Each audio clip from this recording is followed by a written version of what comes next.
Let's face it, making a beat in Ableton Live can be extremely challenging, yet some producers make hit beat after beat without even lifting a finger. I mean, sort of. What if I told you that it doesn't have to be so difficult, and that there is a repeatable formula that you can use in every song in the same genre? You may be thinking, what is this magical formula and why should I care? Well, to answer that, we have to go back, way back. Okay, not there, that's too far.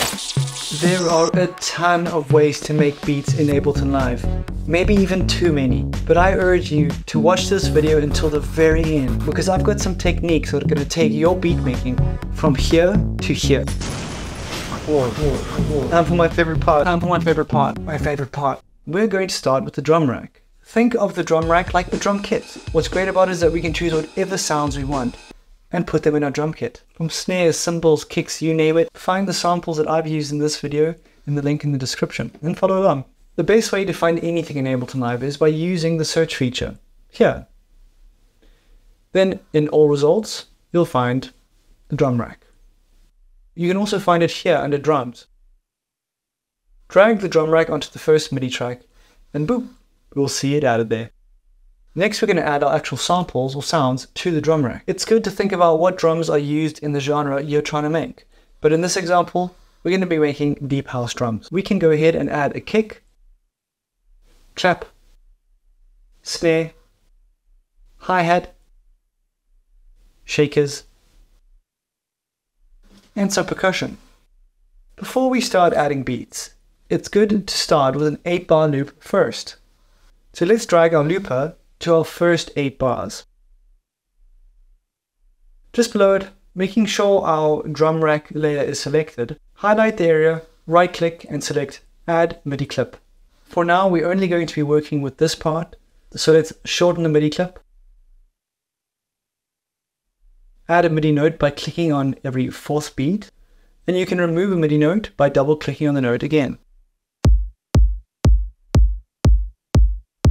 We can copy the click by holding Alt and dragging downwards onto the clap layer. Then delete the first and third MIDI notes, copy the clap MIDI notes, and then add them to the snare, layering the two. The clap and snare go hand in hand together and create a much fuller sound, especially in electronic dance music. And just like that, we have a foundation for our deep house beat. We can always lengthen our MIDI clip here if we want to add some variation, like this.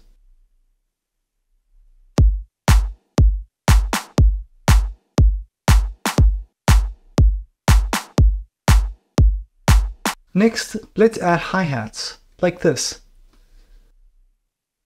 A little trick when adding hi-hats is we can make them sound a bit more dynamic by adding a note just before and after the original one we added. Then select the 2 outer notes, holding Command or Control and dragging downwards. This then changes the velocity of the notes, which is basically how hard you hit the note. For example, when playing this piano, the harder I hit the key, the louder the note plays. The same can be said in this case. For percussion, you can add that wherever you want. This is up to your taste and where you want the notes to be played. Let's take a listen to our drum so far.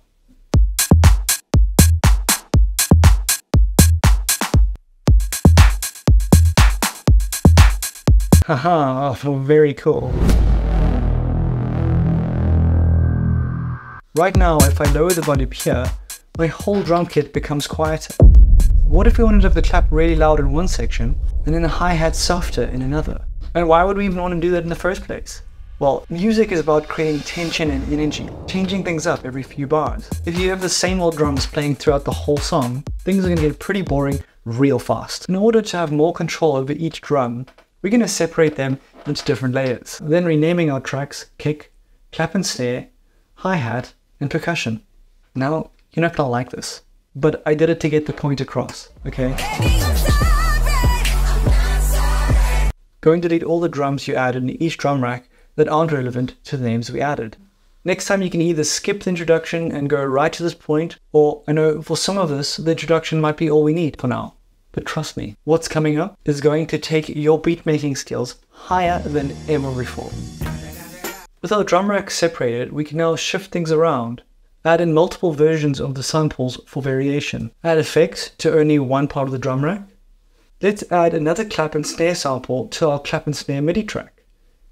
Add the clap and snare and the hi-hats. Now I can use open and close hi-hats. Already sounding a lot better. And now for some extra special spice. Search for the reverb audio effect, add it to the clap and snare MIDI track. Notice that when we move the dry wet dial, the reverb intensifies. Then search for the EQ8 audio effect, add it to the kick, then select this option, which then displays this curve. What this visualizes is that no sound can get past this curve. Notice as we rotate the frequency dial, all the low end of the bass is removed. This is great for transitions as well as building tension. Here's an example of the reverb and EQ in use.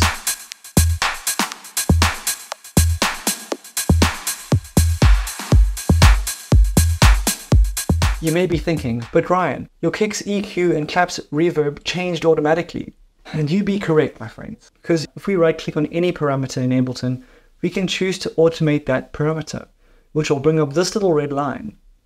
This is our automation line, which we can then add nodes by clicking, remove nodes by double clicking, and then add curves by holding Alt. It's important to note that we couldn't have so much control over our sounds if we didn't separate our drum kit in the beginning. To wrap this up all nicely, quite literally, we can group our drums together by selecting them all, right click and select group, and finally rename them drums. If you like this video, consider subscribing and liking so it gets shown to more people and I know to keep making music production tutorials just like this. You probably want to start creating some chords and melodies, and that's perfect because I've got a video for that right here. Come on, click it. Watch us next.